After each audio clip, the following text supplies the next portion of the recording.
Bismillahirrahmanirrahim. Alhamdulillahi rabbil alamin. Wassalatu wassalamu ala asyrafil mursalin Sayyidina Muhammadin wa ala alihi wa ashabihi ajma'in. Qala rabbi shrah li sadri wa yassir li amri wahlul 'uqdatam min lisani yafqahu qawli. Para bapak, para ibu, para jamaah yang kami hormati, alhamdulillahirabbil alamin. Pagi ini kita dipertemukan Allah Subhanahu wa taala di Masjid Miftahul Jannah untuk salat subuh berjamaah, dan kita sambung dengan kegiatan taklim. Mudah-mudahan apa yang kita lakukan pada pagi ini senantiasa diridhai oleh Allah Subhanahu wa taala. Amin.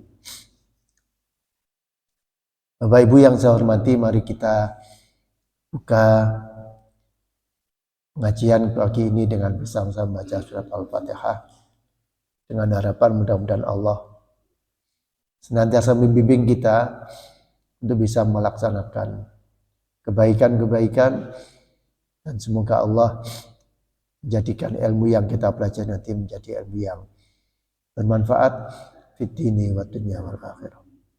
Al-Fatihah.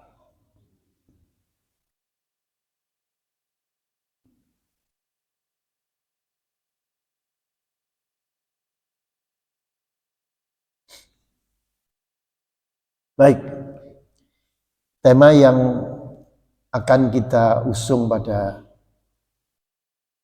pagi ini adalah berhubungan dengan bulan Rajab. Dan ini akan kita sampaikan beberapa hal terkait dengan bulan Rajab, dan mungkin ada sedikit kontroversi tentang beberapa hal yang berkaitan dengan bulan Rajab yang nanti insya Allah akan kita urai satu persatu. Ibu bapak yang saya hormati, hari ini kalau mengacu kepada penanggalan Hijriyah, insya Allah kita sekarang berada di tanggal 8 bulan Rajab. Karena bulan tanggal 1 kemarin itu ada dua versi. Versi yang pertama, Rajab ada pada hari Ahad. Versi yang kedua, Rajabnya tanggal 1-nya hari Senin. Itu beda penanggalan. Kalau kita hitung dari hari Ahad berarti sekarang tanggal 8. Kalau hari Senin berarti kita sekarang tanggal 7 kira-kira. Ya antara itulah. Baik, saya akan memulai dengan satu ayat di dalam surat At-Taubah ayat 36. A'udzubillahi minasyaitonir rajim. Inna iddatash syuhuri indallahi 12 syahran fi kitabillahi yauma khalaqas samawati wal arda minha arba'atun hurum. Dzalika ad-dinul qayyim fala tazlimu fihinna anfusakum wa qatilul musyrikina kaffah kama yuqatilunakum kaffah wa'lamu annallaha ma'al muttaqin. Sesungguhnya bilangan bulan di sisi Allah ialah 12 bulan. Sebagaimana ketetapan Allah dalam Lauh Mahfuz pada waktu Allah menciptakan langit dan bumi. Di antaranya ada 4 bulan haram. Yang saya kasih bawah, kenapa itu? Warna hijau ya. Ada 4 bulan haram. Itulah ketetapan agama yang lurus. Maka janganlah kamu menzalimi dirimu padanya pada 4 bulan itu. Dan perangilah orang-orang musyrik semuanya sebagaimana mereka pun memerangi kaum semuanya. Ketahuilah bahwa sesungguhnya Allah bersama orang-orang yang bertakwa. Bapak Ibu yang saya hormati, Allah membuat kalender dalam 1 tahun itu ada 12 bulan. Dan dari 12 bulan itu ada 4 bulan yang dikategorikan sebagai bulan hurum. Apa hurum itu? Bulan yang mulia, yang secara spesifik dimuliakan oleh Allah Subhanahu wa ta'ala. Pada bulan-bulan itu Allah mengingatkan, fala tazlimu fihinna anfusakum, janganlah kamu menzalimi dirimu pada bulan-bulan itu. Apa saja bulan itu? Coba kita lanjut di dalam hadis riwayat Imam Bukhari. Inna zamana qad istadara kahayatihi yauma khalaqallahu samawati wal ard. As-sanatu 12 syahran. Minha arba'atun hurum.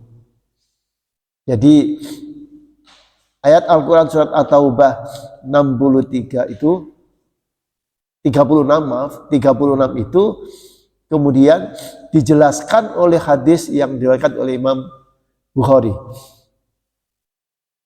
Apa saja bulan-bulan arba'atun hurum itu? Kata hadis ini, yang pertama adalah Zulqa'dah, bulan Zulqa'dah. Kemudian wa Zulhijjah, bulan Zulhijjah. Wal Muharram, dan bulan Muharram. Wa Rajabu Mudhar, dan Rajab Mudhar. Nanti akan ada penjelasan tentang ini. Alladzi baina Jumadai wa Sya'ban, yang ada di antara bulan Jumadah, ya Jumadal Awal dan Jumadal Ula dan Jumadal Tsaniyah. Jadi ada 4 bulan, yaitu Zulqa'dah, Zulhijjah, Muharram, dan bulan Rajab. Jadi Rajab masuk di dalam 4 bulan itu. Mungkin ada pertanyaan, lah Pak, bagaimana dengan Ramadan? Kira-kira Ramadan lebih mulia mana Ramadan dengan bulan Rajab dan bulan 4 ini? Kira-kira gitu ya. Kalau Ramadan lebih spesial lagi, kira-kira gitu ya. Lebih spesial lagi dibanding bulan-bulan itu. Tapi sebenarnya spesial dan tidak spesial itu bergantung juga. Banyak bergantung pada kita. Kalau kita menilainya spesial ya jadi spesial. Kalau tidak spesial ya, sekalipun sudah ditentukan itu bulan-bulan spesial, tapi kalau tidak dimaknai dengan baik, tidak dihargai dengan baik, ya tidak hilang spesialnya. Saya kasih contoh Bapak Ibu. Bapak Ibu biasanya kalau akhir tahun itu pajak kendaraan bermotor ada promo betul Pak? Ya kan? Biasanya promo akhir tahun, promo kemerdekaan. Itu spesial enggak kira-kira? Spesial. Ditentukan oleh pemerintah bahwa tanggal-tanggal itu adalah tanggal-tanggal spesial untuk urusan kendaraan bermotor. Karena situ kita akan mendapatkan keringanan untuk pajak, balik nama, dan seterusnya. Pertanyaannya, bagi yang memanfaatkan menjadi spesial. Bagi yang tidak memanfaatkan, ya biasa saja. Sama hanya dengan bulan-bulan tadi itu, Pak. Ada 4 bulan itu, Allah sudah menentukan itu sebagai bulan yang hurum. Ramadan juga bulan yang luar biasa. Pertanyaannya, apakah kita memanfaatkan apa tidak? Jadi kembali kita masing-masing. Kemuliaan itu akan terasa luar biasa kalau itu memang kita manfaatkan. Kadang-kadang orang ada yang mengatakan begini, semua hari itu sama. Saya sebenarnya tidak terlalu sepakat. Mengapa? Karena Allah sendiri menentukan ada yang istimewa. Jadi tidak semua hari itu sama, sebenarnya bergantung kita. Secara nilai dari bulan itu, secara nilai dari hari itu, dari perspektif kita, memang dari untuk kita memang ya semua hari itu sama, bergantung apakah kita memanfaatkan apa ya. Tapi secara legal, secara formal, Allah sudah menyediakan waktu-waktu tertentu itu lebih dinyatakan sebagai lebih baik daripada waktu yang lain. Termasuk ya bulan itu, ada 4 bulan yang sama Allah diberikan kekhususan, Dzulqa'dah, Dzulhijjah, Muharram, dan Rajab. Hadis ini menambahkan Rajab Mudhar. Jadi kronologinya kalau kita lihat sejarah, di masyarakat ketika itu istilah bulan Rajab dan sebagainya itu sudah populer. Tetapi ada peristilahan Rajab yang dipakai standar oleh Bani Mudhar. Jadi ada Bani Mudhar waktu itu yang menggunakan nama bulan ini Rajab itu antara bulan Jumadai, ada Jumadal Ula, Jumadal Akhirah, dan bulan Sya'ban. Kelompok yang lain Rajabnya menggunakan standar waktu yang berbeda. Nabi menegaskan Rajab yang kategori Muharram itu Rajab yang sama dengan dipakai oleh Rajabnya kelompoknya Bani Mudhar, gitu loh. Akhirnya muncul Warajabu Mudhar, Rajab yang dipakai standarnya oleh Bani Mudhar. Walhasil dari hadis ini Bapak Ibu, kita tahu bahwa bulan Rajab masuk di dalam kategori 4 dari bulan yang dimuliakan Allah Subhanahu wa ta'ala. Baik, kita lanjut. Maaf, salah. Nah, ada satu hadis Rasulullah Sallallahu Alaihi Wasallam yang sangat populer. Hadis ini berbunyi, An Anas bin Malik qala, kana Rasulullah Sallallahu Alaihi Wasallam idza dakhala Rajab qala Allahumma barik lana fi Rajabin wa Sya'bana wa ballighna Ramadan. Ada 2 versi bacaan. Kalau lihat teks ini, ada yang membacanya Rajabun. Ya, itu kan idza dakhala Rajabun qala Allahumma barik lana fi Rajabin wa Sya'bana wa ballighna Ramadan.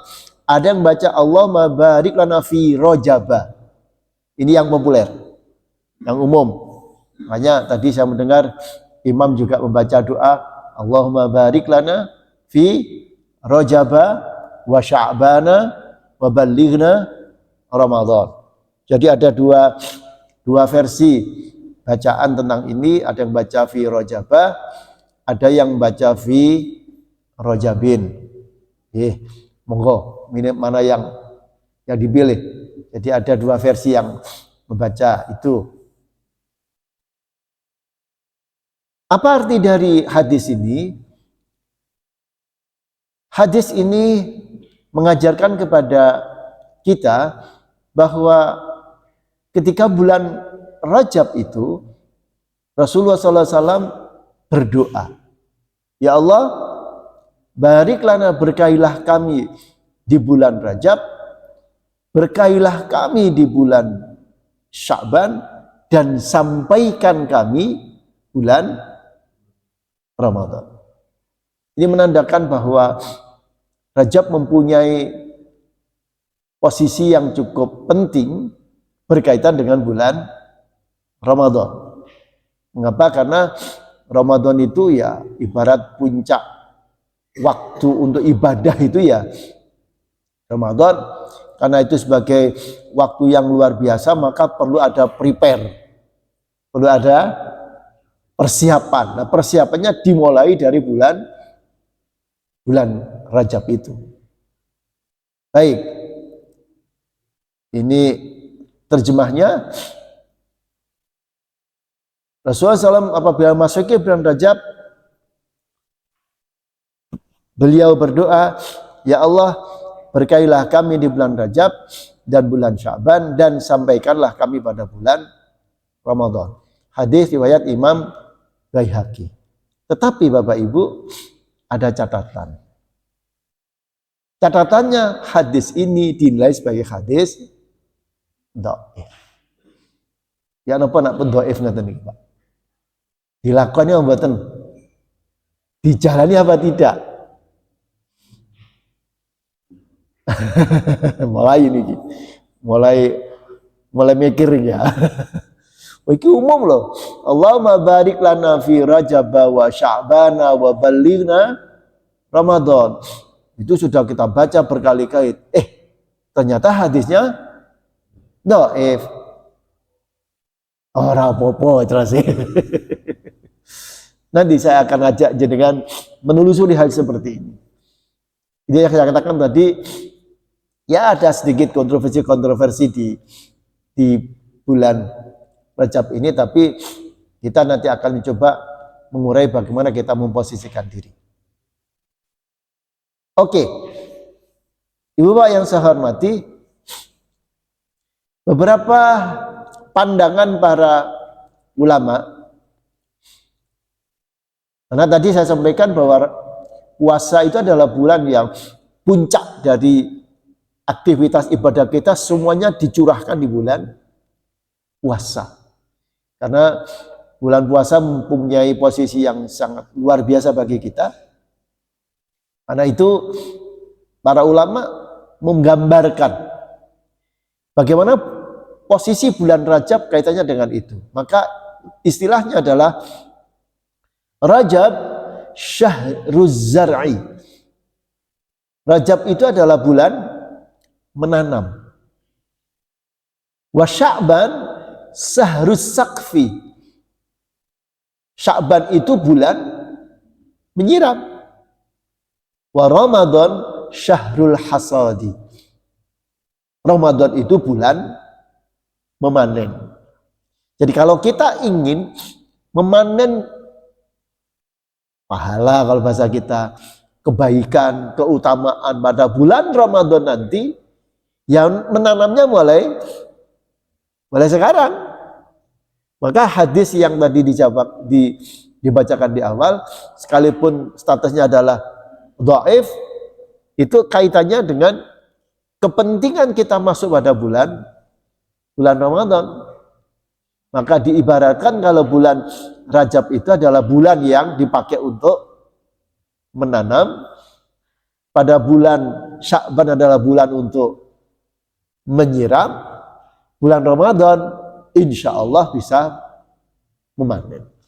Jadi Bapak Ibu, kalau nanti kita berharap bulan Ramadan kita bisa mendapatkan hasil yang terbaik, ya memang prepare-nya harus mulai dari sekarang. Nah, untuk bisa prepare, kita berdoa pada Allah, ya Allah, mudah-mudahan Engkau memberkahi kami di bulan Rajab ini. Jadi semua kita persiapkan, kita prepare di bulan Rajab ini, disambung prepare-nya juga pada bulan Sya'ban. Harapannya bulan Ramadan kita bisa mendapatkan hasil. Maka bahasanya begini, saran dari para ulama-ulama kita, wa fa'alal insani ayyasta'idda bil a'malis shalihati fi Rajab. Maka manusia harus mempersiapkan diri dengan amal soleh di bulan Rajab. Wa ayyata'ahadaha bitajwid wal itqani fi Sya'ban. Dan menjaganya dengan baik dan sempurna di bulan Sya'ban. Jadi kita mulai latihan dari sekarang melakukan kebaikan-kebaikan. Pada bulan Sya'ban nanti kita mencoba merawat itu. Tadi makanya menyiram tadi ya. Merawat itu, menjaganya dengan baik dan sempurna di bulan Sya'ban. Dilanjutkan, likai yastati'al al-ityan biha ala akmalil wujuh fi Ramadan. Agar dapat melaksanakannya dengan sebaik-baiknya di bulan Ramadan. Jadi yang kita rancang nanti, kalau kita berharap Ramadan adalah bulan yang memberikan impact positif kepada kita, memberikan dampak yang luar biasa, memberikan hasil yang sangat maksimal, maka prepare-nya mulai bulan ini, bulan Rajab. Nah, Ibu Bapak yang saya hormati, kembali kepada hadis ini, hadis dhaif yang sangat populer ini, maka ada satu pertanyaan. Apakah hadis ini secara substansi itu salah ya? Hadisnya dhaif. Bapak Ibu, kalau kita bicara tentang hadis, ini bicara tentang kualitas hadis. Kualitas pertama, KW1 itu sahih. KW2 apa? Hasan. KW3 dhaif. Jadi bicara kualitas hadis, hadis sahih, hadis hasan, hadis dhaif. Dari mana penentuan hadis sahih, hasan dan dhaif itu? Ceritanya begini. Jadi kalau kita bicara tentang ulumul hadis, punten ini jadi agak terganggu. Jadi kalau kita bicara ulumul hadis, maka para ulama itu luar biasanya. Jasa ulama-ulama kita itu Masya Allah top ya. Ketika metodologi penelitian, kalau bicara orang akademik itu belum berkembang seperti sekarang. Belum menjadi standar untuk menilai apa itu. Pada saat itu ulama-ulama kita itu sudah menentukan kriteria untuk mengatakan, untuk menilai bahwa hadis ini bagus dan tidak. Itu diteliti begitu Pak. Misal, kalau di sini ada jalur cerita. Saya bercerita kepada jenengan. Jenengan bercerita kepada sebelahnya. Terus sampai pada garis ke-6. Setelah diteliti, yang saya sampaikan kepada person-person ini, 1, 2, 3, sampai ke-6 itu, para peneliti, ulama-ulama hadis ini melihat, ini ada yang tidak bagus di antara jalur ini. Jadi jalur 1, 2, 3, sampai ke-6 ini ada yang bermasalah di tengah ini. Masalahnya apa? Bisa jadi yang tengah ini, di antara jalur ini, ada person-person yang secara attitude itu diyakini tidak terlalu baik. Attitude tidak terlalu baik. Dari kemampuan hafalan bisa jadi juga tidak baik. Wah, ini berbahaya kalau hadis ini kemudian dinyatakan sebagai sahih. Karena di antara jaringan ini jalur ini ada yang bermasalah.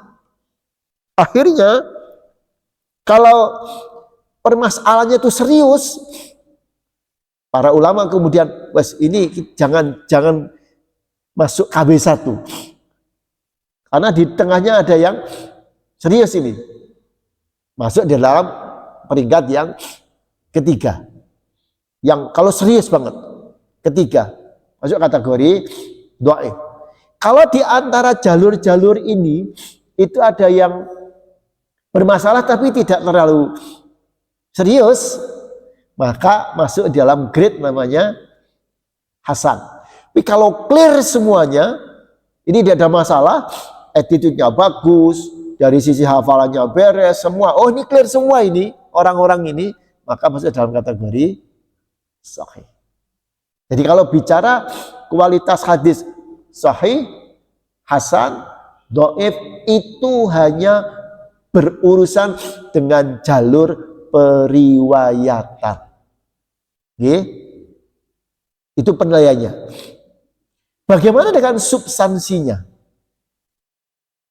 Nah, ini yang tidak terlalu menjadi fokus dari sahih, hasan, dhaif. Secara umum memang hadis sahih ya isinya insya Allah clear secara umum. Hasan, pertanyaannya, apakah hadis yang dhaif bisa dipastikan isinya tidak clear? Dari jalur ini jelas ada yang bermasalah. Tapi pertanyaannya, apakah secara substansi isinya itu tidak clear? Disinilah para ulama kemudian juga berbeda pandangan. Sama hanya begini, apakah setiap pernyataan yang muncul keluar dari pribadi di luar Rasul itu mesti salah? Jadi Pak, jawabannya Pak. Jawabannya tidak. Kata-kata mutiara, kata-kata hikmah, pepatah Jawa, becek ketitik olok ketor, itu kira-kira salah apa enggak Pak? Yakin benar saya. Becek ketitik olok ketor, itu pasti benar. Menurut saya keyakinan saya benar. Tapi karena itu tidak lahir, tidak muncul dari pernyataan Rasul, apakah itu kemudian mesti salah? Jawabannya tidak. Kata-kata hikmah, kata-kata mutiara, sekalipun tidak keluar dari Rasul, tidak kemudian bisa dikatakan salah. Orang yang mengatakan dalam jalur-jalur tadi itu, apakah selalu kalau orang itu hafalannya jelek, mesti yang disampaikan salah? Belum tentu. Karena itu bisa jadi bahwa di dalam pada saat-saat tertentu di mana yang bersangkutan menyampaikan penjelasan, bisa jadi pada saat itu dia pas lagi, lagi hafalannya lagi bagus, lagi bagus. Tapi demi kehati-hatian, para ulama-ulama hadis ini tidak mau. Iki nak digayane bahaya loh iki kok. Mungkin kadang-kadang eling kadang-kadang ora. Nah, daripada lah akhirnya oke, kalau karena daripada nanti beresiko, sudah ini kategorinya ini dan sebagainya. Bisa dipahami ya? Oke. Kita lanjut. Nah, jadi penjelasannya adalah hadis tentang doa Nabi ketika masuk ke bulan Rajab sebagaimana diriwayatkan Imam Baihaqi berstatus dhaif. Apakah umat Islam tidak boleh mengamalkan hadis dhaif? Itu pertanyaannya. Para ulama membolehkan menggunakan hadis dhaif untuk fadailul a'mal. Amal-amal yang utama. Bukan untuk urusan penetapan hukum halal, haram. Itu demi kehati-hatian tidak menggunakan hadis dhaif. Tetapi untuk menambah kebaikan, maka para ulama memberikan toleransi, boleh melakukan itu. Kemudian tidak semua hadis dhaif secara substansi bertentangan dengan prinsip Islam. Saya kasih contoh 4 minimal. Ada hadis dhaif yang populer, Pak. An-nadhafatu minal iman. Kebersihan bagian dari iman. Jenengan setuju enggak prinsip ini? Ini dhaif loh, Pak. Hadis ini dhaif, Pak. Yang kedua, talabul ilmi faridatun ala kulli muslim. Mencari ilmu itu wajib, sangat diwajibkan bagi seorang muslim. Jenengan setuju betul hadis ini? Tapi dhaif, Pak. Niki dhaif loh, Pak. Wah, ini dhaif, gak perlu gak mencari ilmu. Wah, itu hadisnya lo dhaif. Talabul ilmi faridatun ala kulli muslim. Niku dhaif hadisnya, Pak. Hadis berikutnya, hubbul watan minal iman. Cinta tanah air, cinta kedaerahan kita bagian dari iman. Jadi kan setuju betul. Wah, kita lahir di Indonesia, makan di Indonesia dan mati di Indonesia. Kok gak mencintai Indonesia? Ya, saya sangat setuju bahwa ini prinsip yang harus kita junjung. Maka ceritanya dulu Nabi Muhammad SAW, seandainya, kalau bukan karena aku maka Mekah itu, masih Mekah. Hadisnya kan populer nih. Ada lagi hadis sumu tasihu. Apa artinya itu? Berpuasalah kamu akan menjadi pribadi yang sehat. Jangan setuju enggak hadis ini? Tapi dhaif, Pak. Ya napa ngeten iki. Nah, maka sekarang ini ada namanya program yang populer intermittent fasting. Wah, gitu. Wah, itu sekarang lagi ngetren, Pak, program intermittent fasting itu, Pak. Jadi puasa 12 jam. Ada yang 14 jam. Ada yang terus berkembang sampai 32 jam. Ada yang sampai 50 jam. Dan itu riset-riset tentang itu sudah banyak dilakukan. Dan ternyata dengan mengelola diri dengan cara bahasa sekarang intermittent fasting itu orang menjadi sehat. Kalau hadisnya sumu tasihu, berpuasalah kamu akan sehat. Jangan percaya betul hadis ini. Tapi dhaif, Pak. Ya napa ngaten iki? Seringkali kita itu dicekoki bahwa kalau itu hadisnya dhaif. Kadang-kadang kita tidak mau menelusuri sebenarnya dhaif itu dari mana sih? Jeluntrungnya kayak apa? Maka tadi saya katakan bahwa hadis dhaif itu berawal dari penelusuran person-person yang meriwayatkan 1 sampai kesekian itu, di tengah-tengah itu mungkin ada yang bermasalah. Dari sisi attitude atau dari sisi hafalan dan seterusnya. Apakah orang, dalam tanda kutip, orang yang jelek itu mesti akan mengatakan jelek?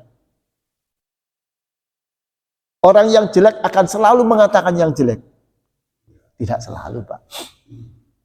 Jauh, nak cari bahasa mbiyen germo ya. Germo masa elek-elek wong germo ibarat. Mesti ngelingno wis cukup aku wae nek iso anakku ora ngoten to. Gitu. Berarti ada pada sisi tertentu dia cuman karena germo, karena ya ada yang itu akhirnya secara umum si wong rapi gitu ya. Ya hati-hati dengan itu aja. Tapi tidak selalu yang keluar dari mulut orang-orang yang tidak baik itu mesti tidak sesuatu yang tidak baik. Jadi Bapak Ibu, saya sengaja mengambilkan beberapa contoh hadis-hadis yang dinilai dhaif, tapi secara substansi itu tidak bertentangan dengan Islam. Ya, sekarang kembali kepada kita semua bahwa hadis ini, Allahumma barik lana fi Rajaba wa Sya'bana wa balighna Ramadan, monggo iku hadisnya dhaif, gak perlu diwaca, ya monggo-monggo mawon, terserah. Kalau saya dengan penjelasan yang saya urutkan ini, saya termasuk yang biasa membaca ini. Ya opo eleke sih njaluk keberkahan bulan Ramadan. Apa jeleknya kita minta Allah agar memberkahi kita di bulan Rajab ini? Apa jeleknya kita minta Allah agar semua di bulan Sya'ban kita diberkahi?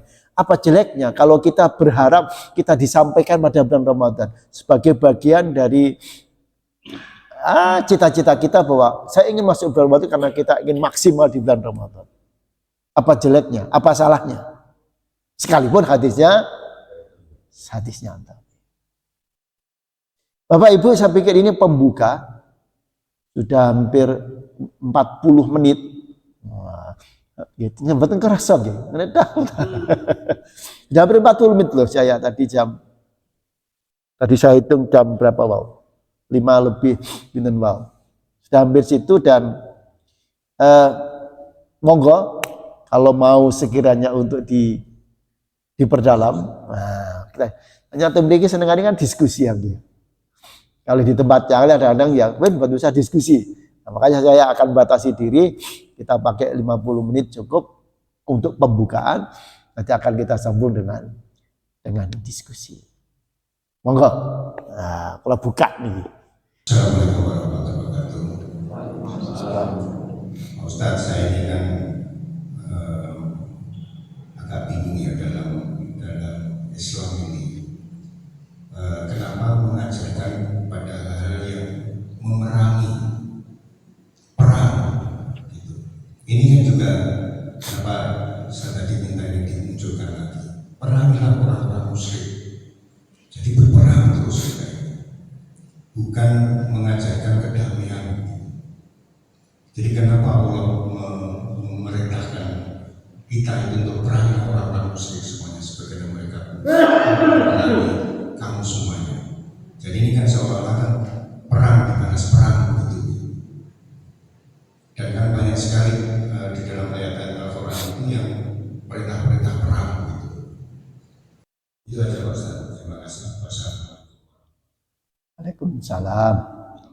Kita sambung mungkin saking ibu-ibu kalau ada sementara terima. Baik. Bapak Ibu yang saya hormati, niki ayatnya kok dilalah pas ayatnya tentang perang. Apakah tidak ada ayat yang lain yang mengajak tentang perdamaian? Wah, jawabannya jauh lebih banyak. Niki pas dilalah ayatnya bicara tentang perang. Tetapi mohon dicermati kalimat ayatnya. Wa qatilul musyrikina kaffatan kama yuqatilunakum kaffah. Ini yang kadang-kadang disalah artikan bahwa Islam itu agama kekerasan. Islam itu agama yang senengan ngejak perang. Ya memang kalau bagi orang-orang Islam yang berpikiran tentang menyebarkan Islam harus dengan kekerasan, makanya ayat yang dipilih ya ayat yang tentang perang gitu Pak. Ayat-ayat tentang kedamaian tidak jadi prioritas. Saudara-saudara kita yang ya orang menyebutnya ekstremis, yang gak cocok didik dipateni, itu ayatnya yang dipilih bolak-balik aja dengan ini Pak. Padahal ayat yang seperti ini itu jauh lebih sedikit dibanding ayat-ayat yang mengajarkan kedamaian. Pun demikian perlu dipahami di sini. Dan perangilah orang-orang musyrik semuanya sebagaimana. Ada persyaratan, Pak. Jadi kita itu melakukan penyerang itu jika, ada jikanya, Pak. Orang terus inisiatif memerangi watan. Maka ayatnya dibatasi. Wa qatilul musyrikina kafah kama. Wonten kama ini ku. Kama yuqatiluna kafah. Jadi tidak moro-moros, ingin perang tak perangi, tidak begitu. Maka peperangan di dalam Islam itu pasti dilakukan atas berbagai pertimbangan. Pertimbangan yang merujuk kepada ayat ini, ya karena kita diperangi, maka kita bisa dalam posisi mempertahankan diri dan seterusnya dan seterusnya. Jadi Bapak Ibu, pertanyaannya, kalau gitu untuk apa harus ada ayat tentang perang? Bapak Ibu yang saya hormati, harus kita pahami bahwa Al-Quranul Karim itu diturunkan Allah bukan dalam ruang hampa. Al-Quranul Karim itu diturunkan oleh Allah itu bukan dalam ruang hampa, Pak. Jadi pada saat itu kondisinya seperti apa? Kemudian Allah memberikan bimbingan, jika muncul kejadian ini maka dengan begini. Jika begini maka begini. Karena itu Al-Quran itu diturunkan Allah bukan dalam ruang yang hampa. Ada kalanya ayat Allah itu bagian dari merespon situasi yang terjadi saat itu, dan nilai dari respon itu akan dijadikan pedoman untuk kelanjutan di masa-masa yang akan datang. Karena apa? Kejadian itu dalam hidup ini, Pak, itu tidak mono, Pak. Seringkali kejadian itu akan berulang. Polanya mungkin berbeda, tapi substansinya sama. Karena itu kejadiannya jadi pada masa Rasulullah, kemudian itu menjadi pijakan dari situ, kemudian Allah menurunkan ayat-ayat Allah, dan itu harapannya dipakai pedoman untuk generasi-generasi berikutnya. Terus Al-Quran itu tidak turun di ruang hampa, di mana orang opo-opo kemudian muncul, tidak. Ada dialektika antara firman Allah dengan itu. Nah, ini yang juga menjadi salah satu pertimbangan mengapa mendakwahkan Islam itu juga harus berpijak kepada realita. Maka salah satu pertimbangannya dari ulama-ulama kita Indonesia yang orang menyebut sebagai ulama Wali Songo misalnya, itu mendakwakan Islam menggunakan dialektika antara nilai-nilai Islam dengan nilai-nilai situasi saat itu.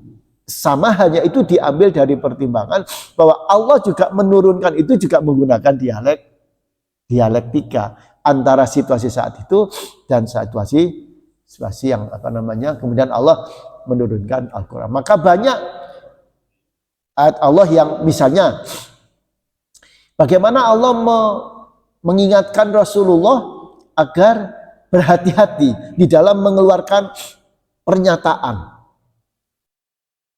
Ya ayuhan nabi a'udzubillahi minasyaitonir rajim. Ya ayuhan nabiyyu lima tuharrimu ma ahallallahu laka. Wahai Nabi, kenapa kamu mengharamkan sesuatu yang Allah halalkan? Tabtaghi mardata azwajik. Hanya sekedar kamu mengikuti, mendapatkan ridho dari istrimu. Bapak Ibu, sekarang banyak tidak kasus yang seperti itu? Orang laki-laki melakukan banyak hal, bahkan haram dilakukan dalam konteks untuk menyenangkan. Nah kita, jadi kasus-kasus itu berulang, Pak. Itu yang kemudian dijadikan pegangan. Jangan sampai kita melakukan sesuatu yang haram hanya untuk menyenangkan istri, keluarga, orang lain dan sebagainya. yang kemudian kita mengorbankan diri kita sendiri. Allah mengingatkan Nabi, wahai Nabi, kamu tidak boleh begitu. Sudah dihalalkan oleh Allah, kenapa kamu haramkan? Artinya kan melakukan sesuatu yang tidak baik untuk tabtaghi mardhata azwajik, hanya sekedar untuk mendapatkan ridho dari istrinya. Nah gitu Pak ya. Jadi Al-Quran itu tidak lahir dari ruang hampa yang tidak ada dialektika. Karena itu saya tidak setuju dengan orang yang hadisnya pokoknya ini, ayatnya ini. Nanti dulu, ini hadisnya dulu konteksnya bagaimana? Ini harus bagaimana? Nah, karena itu kita memahami itu tidak dari sisi teksnya, tapi juga harus punya pandai-pandai kita melihat konteksnya seperti apa. Kalau itu insya Allah, kalau konteks Pak, itu tidak akan pernah basi Pak. Tapi kalau kita hanya teks itu Pak, wah itu kadang-kadang berbahaya. Contoh Pak, kalau kita satu penggal, misalnya fawailul lil musallin, celakalah bagi orang yang sholat, dipotong selesai itu aja. Ya, orang-orang yang sembahyang Pak. Wes tidak usah celakalah sembahyang. Kalau potong itu aja, teksnya seperti itu. Ini harus dikaitkan dengan ini dan seterusnya Pak. Ya kadang-kadang orang tahu satu hadisnya pokoknya begini. Loh nanti dulu lah. Hadis ini kalau dikaitkan dengan ini bagaimana? Kalau dikaitkan ini seperti apa? Mestinya sehingga kita berpikir lebih makro, lebih holistik. Ketemu hadis satu, tapi konteksnya ini, itu dan sebagainya. Jadi kalau begitu kita beragama ini jadi Pak. Bukan kaku banget Pak. Jadi tapi tetap ada pada titik-titik tertentu yang bisa ditawar, ya harus begini. Qul huwallahu ahad, tidak bisa ditawar sudah. Ya Allah ya, satu sudah, tidak bisa ditawar. Tapi dalam hal yang lain kita bisa mendiskusikan, ya, mendialekkan itu dengan situasi dan kondisi. Kira-kira terus ayatnya tadi berkaitan dengan perang, kok perang ya? Ya harus diingat ada rumusnya itu Pak. Oh, orang ojo perang kok. Iki ono syaratnya loh ya. Kira-kira begitu ya. Nggih. Ampun saged dipahami nggih. Baik. Monggo kalau ada yang pertanyaan berikutnya. Nah, ada yang nyari mic di depan ini. Ibu-ibu ada. Terima kasih. Assalamualaikum warahmatullahi wabarakatuh. Alhamdulillah pagi ini banyak ilmu yang kita dapat. Pertama ini Pak Ustaz tadi bahwa ternyata kebersihan itu daripada iman. Baru saya tahu itu bahwa itu dari hati sekalian. Nah inilah pentingnya ilmu. Karena menurut saya ada yang mengatakan jangan sampai kita membaca Al-Quran itu tidak ada guru, jadi terjemahan sendiri, sehingga kita berpandangan bahwa termasuk yang memerangi tadi. Padahal itu kan ada memerangi bagi orang yang ya kita diperangi duluan kan begitu. Nah ini pentingnya ilmu ya Allah. Dengan kita mendapatkan ilmu sehingga kita wawasan kita jadi luas. Yang kedua, saya juga heran kadang-kadang ya ini semua kan hidup itu pilihan. Saya mendengarkan kadang-kadang ya terutama maaf ini ibu-ibu. Saya tahu ada orang lagi ya ini seperti Pak Ustadz sampaikan. Kadang-kadang ibu bicara sendiri. Padahal ini kan ilmu penting. Mungkin kita nggak tahu ada yang nolak bagaimana. Saya lihat itu gitu-gitu Pak. Nah ini saya nggak bisa menyalahkan ibu-ibu ya atau mungkin bapak-bapak juga yang tidak memperhatikan. Padahal ini penting sekali. Ya terima kasih Pak Ustadz sehingga saya bisa membuka wawasannya lebih luas. Ada Pak termasuk itu tadi ilmu wajib kita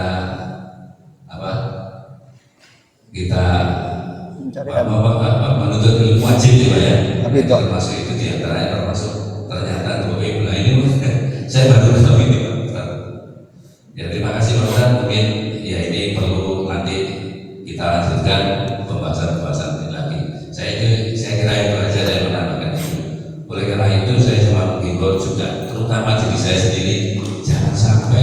kalau ada pengajian ini jangan sampai tidak hadir. Kalau bisa ya kita hadir lah, karena untuk menambah wawasan kita, apalagi usia sudah lanjut, kapan lagi menambah ilmu. Itu saja yang buat saya. Nggak butuh Bapak kalau salah-salah menyampaikannya. Matur nuwun Pak Ustaz. Assalamualaikum warahmatullahi wabarakatuh. Nggih Pak, yang jenengan resahkan itu saya sendiri juga sering menjumpai nggih. Bahwa ketika ada satu forum, nopo pengajian, nopo rapat, nopo banyak di antara kita itu yang tidak fokus nggih. Nggak banyak fokus ya. Tidak hanya ibu-ibu, bapak-bapak juga banyak sebenarnya. Tidak fokus. Kalau dulu banyak ngomong, tapi sekarang berganti Pak. Nggak ngomong Pak, tapi duluan HP Pak. Iya Pak, itu sama Pak sebenarnya, nggak fokus Pak. Dan itu tidak menghargai sebenarnya Pak. Maka saya sendiri belajar, kalau sudah acara ya sudah saya taruh HP itu. Karena itu bagian dari respect kita kepada orang lain. Jadi kita itu kalau ketemu, kok rapat tuh kayaknya duluan HP sendiri, itu menunjukkan bahwa itu orang yang tidak punya respect Pak. Dia hanya mementingkan dirinya, tidak mementingkan situasi saat itu. Karena itu ya sekalipun yang ada yang masih acara, masih ngobrol itu iya. Tapi lebih dari itu sekarang ini saya lihat justru bergeser polanya Pak. Tidak ngobrol tapi ya meneng, tapi ya wujudnya di situ tapi pikirannya tidak di situ Pak. Kemana-mana. Bahkan yang lebih parah. Saya itu kapan sholat di masjid ya. Di masjid saya agak terlambat sholat Jumat. Ya di masjid di mana ada anak-anak muda itu Pak. Saya lihat astagfirullah, khotibe bercerita, lu dia ngegame Pak. Ya Allah, ngerti itu siapa? Akhirnya tegur, mas. Ya ditutup toh, masuk khutbah terus masuk ngegame dia. Itu sekarang ada loh Pak gitu Pak.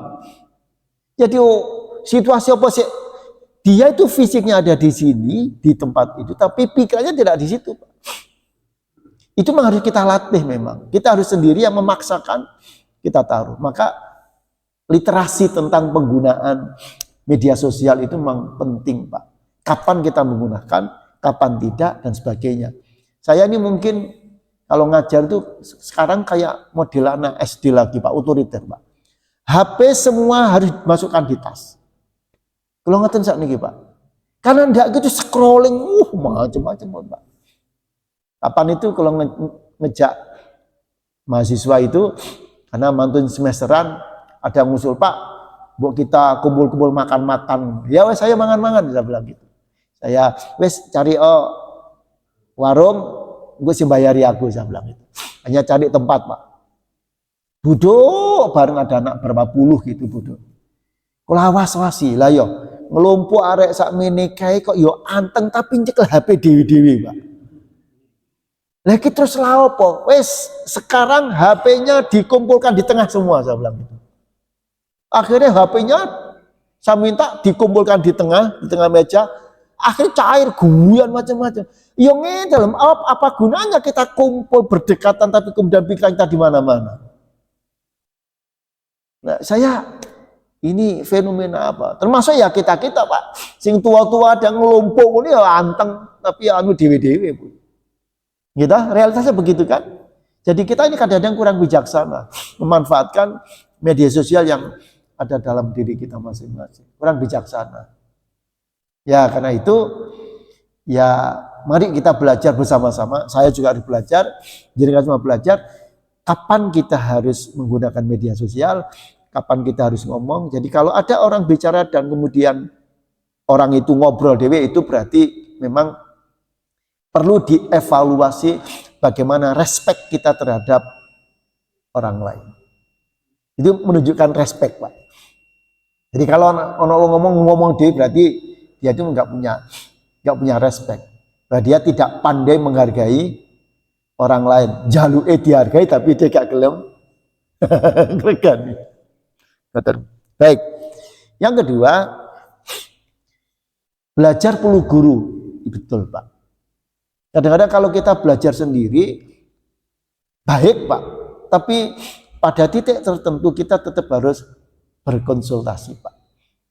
Sekarang ini nun sewu, jenengan kalau cari obat penyakit cukup bisa enggak melalui YouTube Pak? Bisa enggak Pak? Lagi asam urat, bisa enggak cari obatnya di YouTube?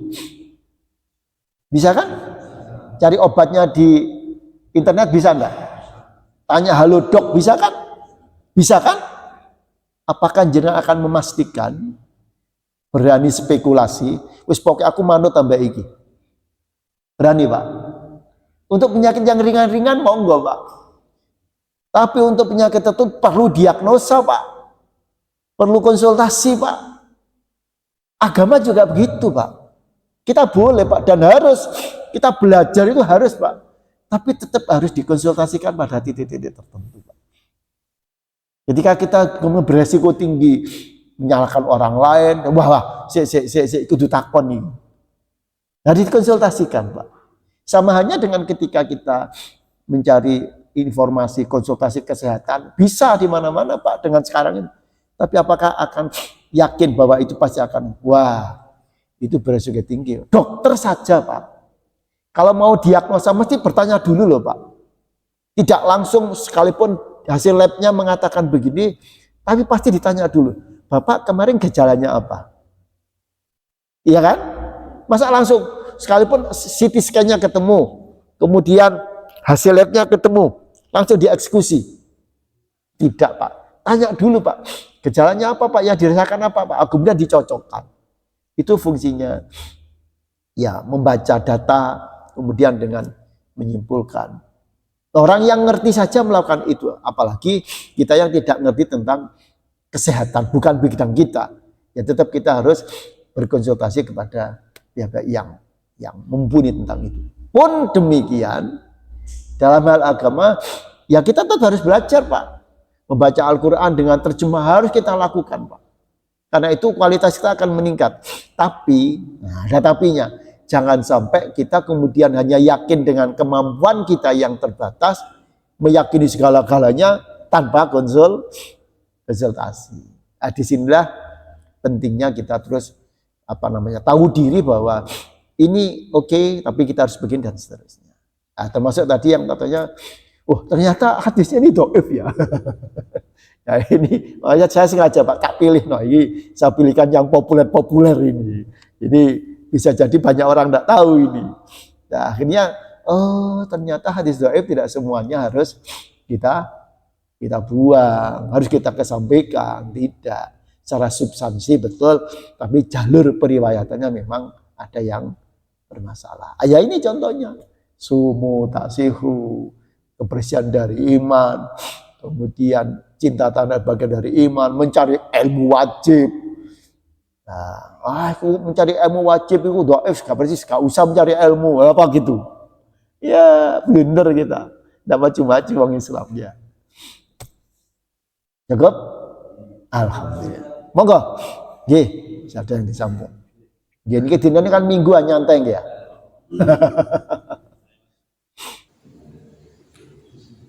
Yaitu keutamaan sholat malam bulan Rajab.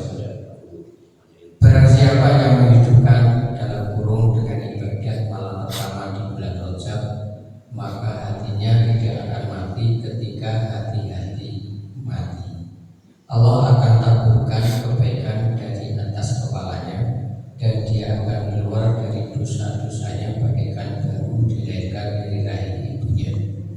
Dan dia akan diberikan hak untuk memberi syafaat kepada 70.000 orang-orang yang berdosa yang sudah harus masuk neraka. Itu antara lain yang saya dapat dari sebelah. Mohon penjelasannya. Baik, Bapak Ibu, memang kategori hadis dhaif itu macam-macam. Orang sing dhaif iso dinalar, bisa dirasionalkan, ada yang tidak bisa dirasionalkan.